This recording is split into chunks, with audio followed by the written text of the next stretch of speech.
नमस्कार साथियों, एक बार फिर आप सभी का स्वागत है एडुटेनमेंट शो पर, जहां आज हम एक बार फिर लेकर आए हैं super TET, SSC, IBPS, RRB, NTPC और सभी केंद्र तथा राज्य के सभी परीक्षाओं के लिए करंट अफेयर्स की सीरीज। ये अगस्त माह की तीसरी सीरीज है, आपकी तीसरा भाग है।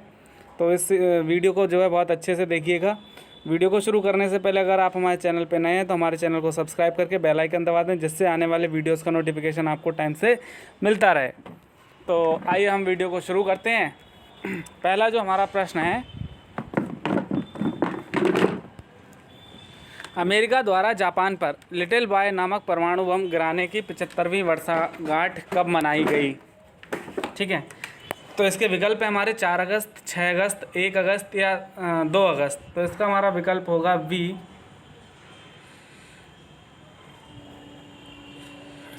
बी हमारा जो विकल्प है 6 अगस्त। आपको ध्यान होगा 6 अगस्त और 9 अगस्त को जो जापान ने अमेरिका पर क्या गिराए थे, परमाणु बम गिराए थे, उसकी 75वीं वर्षगांठ जो है मनाई गई थी।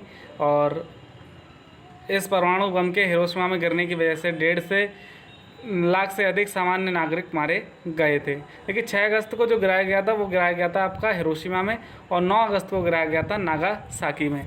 तो 2 दिन गिराए गए थे और उसके कुछ दिन बाद जापान ने आत्मसमर्पण कर दिया था। अगला प्रश्न है, स्मार्ट इंडिया हैकथॉन 2020 का आयोजन कहाँ किया गया था? ISC Bengaluru, IIT Kharagpur, NIET Uttar Pradesh या इसरो बेंगलुरु। ठीक है, तो इसका विकल्प हमारा C, NIET Uttar Pradesh, Noida institute of engineering technology Uttar Pradesh. तो स्मार्ट इंडिया हैकथॉन SIH 2020 का आयोजन मानव संसाधन विकास मंत्रालय और अखिल भारतीय शिक्षा परिषद द्वारा संयुक्त रूप से 1 से 3 अगस्त के बीच आयोजित किया गया था। इस प्रतियोगिता का आयोजन Noida institute of engineering and technology Uttar Pradesh में किया गया था। यह 36 घंटे की नॉन स्टॉप डिजिटल उत्पाद निर्माण पर आधारित एक राष्ट्रीय स्तर की प्रतियोगिता थी।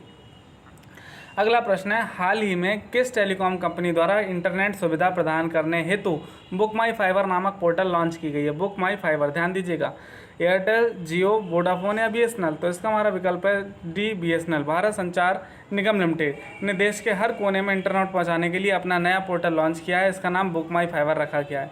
बीएसएनएल द्वारा लॉन्च किए गए इस पोर्टल के माध्यम से कोई भी भारत फाइबर कनेक्शन ले सकता है। तो बिल्कुल जो हर घर तक, देश के आखिरी गांव तक नेट पहुंचाने का जो लक्ष्य है, उसके लिए बीएसएनएल ने जो है बुक माई फाइबर पोर्टल लॉन्च किया है। अगला प्रश्न हमारा, भारत के किस पूर्व क्रिकेटर द्वारा 15 अगस्त को आयोजित होने वाली IDBI फेडरल मैराथन को हरी झंडी दिखाकर शुभारंभ किया जाएगा? वीरेंद्र सहवाग, राहुल द्रविड़, सचिन तेंदुलकर या सौरभ गांगुली। तो इसका हमारा विकल्प है सी, सचिन तेंदुलकर। 15 अगस्त 2020 को 74वें स्वतंत्रता दिवस के अवसर पर महान बल्लेबाज Sachin Tendulkar IDBI federal future fearless marathon को हरी झंडी दिखाकर इसका शुभारंभ करेंगे। इस मैराथन का आयोजन NEB द्वारा किया जा रहा है। ठीक है, अगले प्रश्न की तरफ बढ़ते हैं। भारत छोड़ो आंदोलन की 78वीं वर्षगांठ कब मनाई गई? तो ये आपकी मनाई गई थी 7 अगस्त, 8 अगस्त, 4 अगस्त या 9 अगस्त। तो इसका विकल्प है हमारा बी, 8 अगस्त 2020। 8 अगस्त 2020 को 8 अगस्त 2020 को भारत छोड़ो आंदोलन की 78वीं वर्षगांठ मनाई गई। इस आंदोलन को अगस्त क्रांति के नाम से भी जाना जाता है। यह आंदोलन 1942 में शुरू हुआ था। इसने भारत को ब्रिटिश सत्ता से मुक्त कराने के लिए ब्रिटिश हुकूमत को विवश कर दिया। इस आंदोलन की शुरुआत 1942 में मुंबई के एक पार्क से की थी। आज इस पार्क को अगस्त क्रांति पार्क के नाम से जाना जाता है। ठीक है भाई, अगला प्रश्न है, विश्व बायोफ्यूल दिवस कब मनाया जाता है? 9 अगस्त, 10 अगस्त, 8 अगस्त या 7 अगस्त। तो इसका हमारा विकल्प है बी, 10 अगस्त। हर वर्ष 10 अगस्त को विश्व बायोफ्यूल दिवस मनाया जाता है। इसका मुख्य उद्देश्य लोगों के बीच नॉन फॉसिल फ्यूल्स के महत्व की जानकारी पहुंचाना है। इसकी शुरुआत 2015 में मिनिस्ट्री ऑफ पेट्रोलियम एवं नेचुरल गैस द्वारा की गई थी। इस वर्ष पेट्रोलियम मंत्रालय द्वारा वेबिनार का आयोजन किया गया। इस वेबिनार की थीम बायोफ्यूल्स टुवर्ड्स आत्मनिर्भर भारत रखा गया था। ठीक है, अगला प्रश्न है, हाल ही में किस राष्ट्र के सर्वोच्च धार्मिक नेता ने हिंदी भाषा में अपना ट्विटर हैंडल बनाया? इराक, ईरान, फ़लस्तीन या लेबनान। तो इसका हमारा विकल्प है बी, ईरान। ईरान के सर्वोच्च धार्मिक नेता अयातुल्लाह सैयद अली खामनेई ने सोशल मीडिया प्लेटफॉर्म ट्विटर पर पहली बार अपना अकाउंट बनाया है। उन्होंने हिंदी भाषा में भी अपना ट्विटर अकाउंट हैंडल बनाया है। उन्होंने हिंदी ट्विटर हैंडल से 2 ट्वीट किए गए हैं जो कि हिंदी में ही हैं। इसके साथ ही हैंडल पर उनका परिचय भी हिंदी में ही लिखा हुआ है। अगला प्रश्न, हाल ही में किस राज्य द्वारा नई इलेक्ट्रिकल व्हील पॉलिसी लॉन्च की गई? मध्य प्रदेश, आंध्र प्रदेश, दिल्ली या महाराष्ट्र? तो इसका हमारा विकल्प है सी, दिल्ली। क्या है दिल्ली? दिल्ली सरकार द्वारा नई इलेक्ट्रिक व्हीकल पॉलिसी लॉन्च की गई है। सरकार द्वारा प्रदूषण से निपटने हेतु यह अहम फैसला लिया गया है। मुख्यमंत्री अरविंद केजरीवाल द्वारा डिजिटल प्रेस कॉन्फ्रेंसिंग के जरिए इसकी शुरुआत की गई। इलेक्ट्रिक व्हीकल पॉलिसी के अंतर्गत राज्य सरकार टू व्हीलर्स, ऑटो एवं ई रिक्शा मालवाहक वाहनों के लिए 30,000 रुपये तक की इंसेंटिव उपलब्ध कराएगी। ठीक है। हाल ही में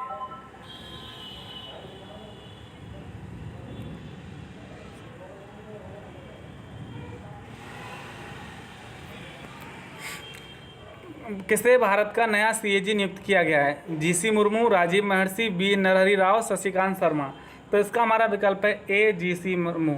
जीसी मुर्मू। तो जम्मू कश्मीर के पूर्व उपराज्यपाल जीसी मुर्मू को राजीव महर्षि की जगह पर नियुक्त किया गया है। महर्षि को वर्ष 2017 में सीएजी नियुक्त किया गया था। हाल ही में जीसी मुर्मू ने जम्मू कश्मीर के उपराज्यपाल पद से इस्तीफा दिया था। वे जम्मू कश्मीर के केंद्र शासित प्रदेश बनने के बाद वहाँ के पहले उपराज्यपाल बने थे, और जो अब वर्तमान में उनकी जगह भाजपा के वरिष्ठ नेता मनोज सिन्हा ने ली है, उनको उपराज्यपाल बनाया गया है जम्मू कश्मीर का, और गिरीश चंद्र मुर्मू ने जो है आपका सीएजी का स्थान लिया है। आरबीआई द्वारा डिजिटल लेन देन को बढ़ावा देने हेतु ऑफलाइन भुगतान प्रक्रिया को कब मंजूरी दी गई? 5, 6, 2 या 1 अगस्त को? तो आपको दी गई थी बी, 6 अगस्त को। भारतीय रिजर्व बैंक द्वारा यह फैसला डिजिटल लेन देन को बढ़ावा देने हेतु इस प्रस्ताव को मंजूरी दी गई है।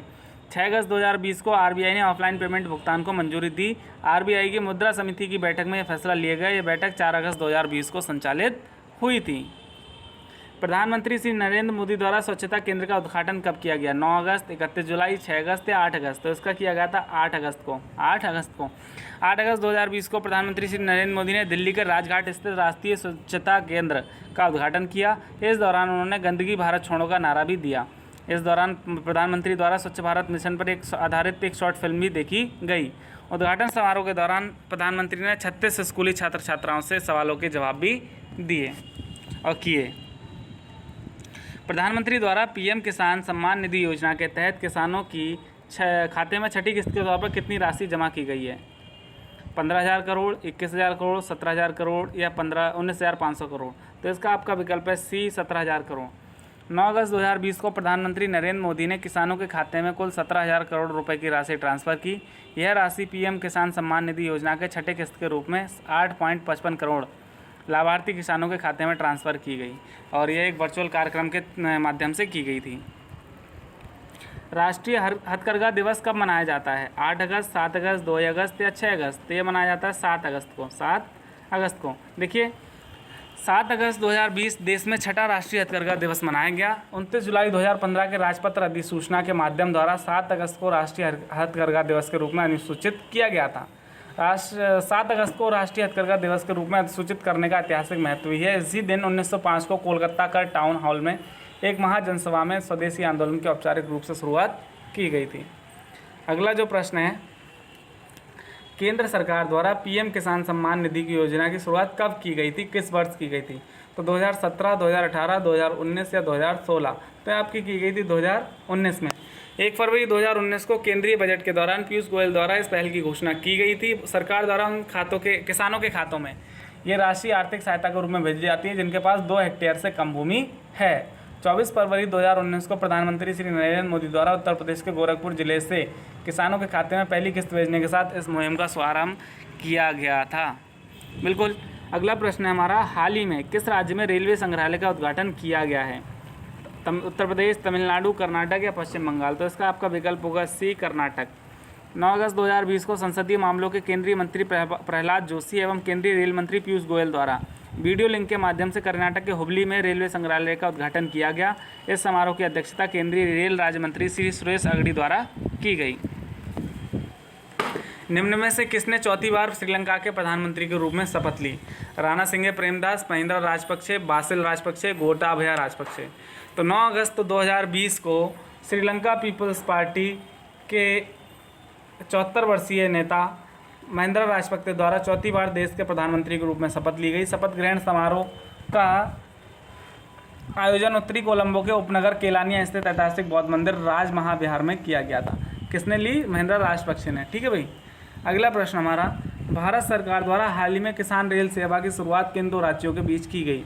उत्तर प्रदेश पश्चिम बंगाल, महाराष्ट्र गुजरात, बिहार झारखंड, महाराष्ट्र बिहार। तो इसका उत्तर है डी, महाराष्ट्र बिहार।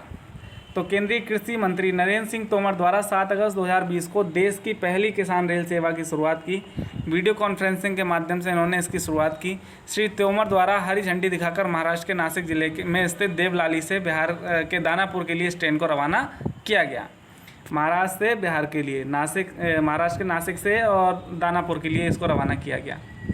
हाल ही में किस राज्य द्वारा महेंद्रकर्मा तेंदुपत्ता संग्राहक सामाजिक सुरक्षा योजना का शुभारंभ किया गया? तो यह आपका किया गया डी, छत्तीसगढ़ से। छत्तीसगढ़ से महेंद्रकर्मा तेंदुपत्ता संग्राहक सामाजिक सुरक्षा योजना का शुभारंभ छत्तीसगढ़ द्वारा किया गया है। इस छत्तीसगढ़ के मुख्यमंत्री भूपेश बघेल द्वारा इस योजना का शुभारंभ किया गया। 5 अगस्त 2020 को इस योजना की शुरुआत की गई थी। ठीक है भाई। अगला प्रश्न जो आपका है, हाल ही में यूपीएससी का नया अध्यक्ष किसे नियुक्त किया गया? शुभेंद्र कुमार चौधरी, प्रदीप कुमार जोशी, अरविंद सक्सेना, विनय मित्तल। तो इसका हमारा विकल्प है बी, प्रदीप कुमार जोशी। यूपीएससी के निवर्तमान अध्यक्ष अरविंद सक्सेना द्वारा प्रदीप कुमार जोशी को पद और गोपनीयता की शपथ 7 अगस्त को दिलाई गई। जोशी का कार्यकाल 4 अप्रैल 2022 तक रहेगा। वे 12 मई 2015 को यूपीएससी के सदस्य बने। यूपीएससी में शामिल होने से पूर्व प्रोफेसर जोशी ने छत्तीसगढ़ और मध्य प्रदेश लोक सेवा आयोग के अध्यक्ष के रूप में भी कार्य किया है। साथ ही उन्होंने राष्ट्रीय शिक्षा योजना प्रशासन संस्थान NIEPA के निदेशक के रूप में भी कार्य किया है। नीपा जिसका नाम होता है, उसके निदेशक के रूप में भी उन्होंने काम किया है। हिंदू उत्तराधिकार संशोधन अधिनियम किस वर्ष लागू हुआ? 2018, 7, 5 या 2019? तो हिंदू उत्तराधिकार अधिनियम 1956 में लागू हुआ। इसमें बेटियों की पिता के पैतृक संपत्ति में अधिकार का प्रावधान नहीं था। वहीं 2005 में इस कानून में संशोधन कर 2005, गौर कीजिएगा, बेटी को पैतृक संपत्ति में हिस्सेदारी को अनिवार्य कर दिया गया। परंतु अब तक ये स्पष्ट नहीं हुआ कि यदि पिता की 2005 में कानून लागू होने से पहले मृत्यु हो गई है तो यह कानून लागू होगा या नहीं। ठीक है। हाल ही में भारत सरकार द्वारा मानव हाथी टकराव पर कौन सा पोर्टल लॉन्च किया गया? संरक्षण, सुविधा, गज या सुरक्षा? तो इसका नाम है डी, गज सुरक्षा। तो आप सभी जानते होंगे केरल में अभी एक जो गर्भवती हथनी के साथ कुछ लोगों ने जो मुंह में अनानास में रख के बम खिला दिया, बहुत ही गंदा कुकृत्य किया। तो उसके लिए एक सुरक्षा नाम का जो है पोर्टल लॉन्च किया है। इस पोर्टल का शुभारंभ केंद्रीय मंत्री श्री प्रकाश जावड़ेकर द्वारा किया गया। इस पोर्टल को विश्व हाथी दिवस के अंतर्राष्ट्रीय कार्यक्रम के दौरान शुरू किया गया। हाल ही में अंतर्राष्ट्रीय क्रिकेट में कप्तान के तौर पर सबसे अधिक छक्के लगाने का रिकॉर्ड किस खिलाड़ी ने बनाया है? महेंद्र सिंह धोनी, इयान मॉर्गन, विराट कोहली या क्रिस गेल? तो ये बनाया बी, इयान मॉर्गन ने। इंग्लैंड के कप्तान इयान मॉर्गन अंतर्राष्ट्रीय क्रिकेट में सबसे ज़्यादा छक्के लगाने वाले कप्तान बन गए हैं। बतौर कप्तान उन्होंने 213 छक्के लगाए, जो 211 महेंद्र सिंह धोनी को उन्होंने पीछे छोड़ दिया। हाल ही में किस राष्ट्र के प्रधानमंत्री द्वारा पूरी कैबिनेट सहित इस्तीफा दिया गया? लेबनान, इराक, न्यूजीलैंड या इजराइल? तो ये आपका ए, लेबनान। लेबनान। आपने पता होगा कि 10 अगस्त 2020 को लेबनान के वर्तमान प्रधानमंत्री हसन दियाब ने पूरी कैबिनेट का साथ इस्तीफा दे दिया। और बेरूत में जो हमला हुआ था, जो नाइट्रेट का था, अमोनियम नाइट्रेट का, उसकी वजह से जो जान माल की हानि हुई, उससे क्षुब्ध होकर उन्होंने अपने पद से इस्तीफा दे दिया पूरे मंत्रिमंडल के साथ। ठीक है। अगला प्रश्न है, ब्लूमबर्ग बिलियनियर सूचकांक 2020 में किस भारतीय उद्योगपति को 4था स्थान प्राप्त हुआ है? रतन टाटा, अनिल अंबानी, मुकेश अंबानी या अजीज प्रेम जी? तो यहाँ आपके सी, मुकेश अंबानी। रिलायंस इंडस्ट्रीज़ के मालिक और देश के सबसे बड़े उद्योगपति मुकेश अंबानी ब्लूमबर्ग बिलियनियर सूचकांक में विश्व के 4थे सबसे अमीर व्यक्ति बन गए हैं।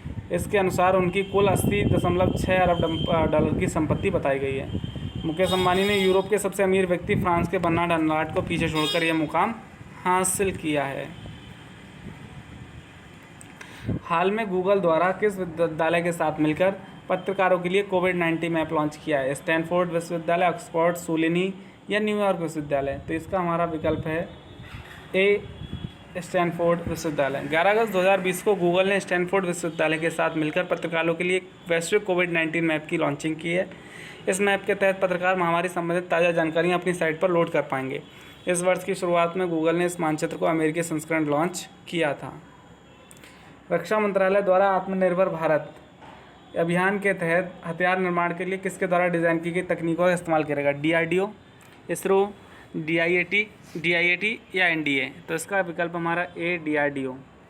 भारत के रक्षा मंत्री राजनाथ सिंह ने 9 अगस्त 2020 को 101 विदेशी हथियारों पर बैन लगाने का ऐलान किया।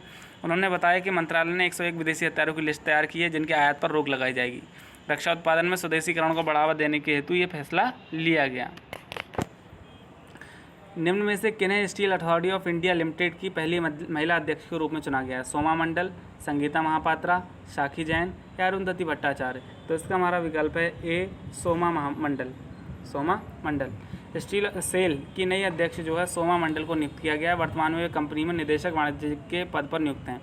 10 अगस्त 2020 को नई दिल्ली में हुए चेयरमैन पद के साक्षात्कार के पश्चात लोक उद्यम संसद द्वारा सोमा मंडल को चयनित किया गया। फिक्की ने किस विश्वविद्यालय के साथ स्टार्टअप समझौते पर हस्ताक्षर किए हैं? ऑक्सफोर्ड विश्वविद्यालय, न्यूयॉर्क विश्वविद्यालय, येल विश्वविद्यालय या सूलिनी विश्वविद्यालय? तो इसका हमारा विकल्प है डी सूलिनी विश्वविद्यालय। 10 अगस्त 2020 को सोलन स्थित सूलिनी विश्वविद्यालय एवं फिक्की महिला संगठन ने नया व्यवसाय शुरू करने हेतु उद्यमियों के लिए एक शिक्षाप्रद, सहायक एवं पोषण वातावरण मुहैया कराने की दृष्टि से MOU पर हस्ताक्षर किए।